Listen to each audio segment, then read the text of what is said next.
So, Ted, one of the things that's interesting about anticipating judgment is there are times when you have a boss or a mentor or a teacher who is teaching you how to be, or a coach, or teaching you how to be better at something. And so, see, to me, in those moments, that can be where the pressure is really high to perform because you want to live up to the expectations of your teacher. And so one of the things I find interesting is a lot of times when you're going through that process of coaching or learning or whatever, and you're worried about performing, you could simply ask your coach or boss, hey, we've been only working on this for a couple of weeks. Next time I go out and do this, what are you hoping happens? I mean, again, ask.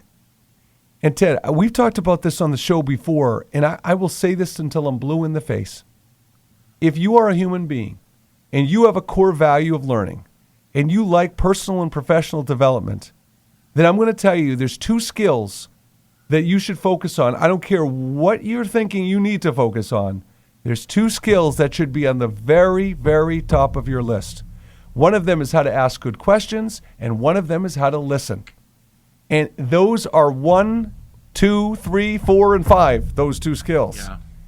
And I just feel like if you know how to pull information out of others, if you know the right questions to ask, when to show empathy, when to be curious, how to understand body language, like all these things, that is what life's about. That's how you create relationships with people.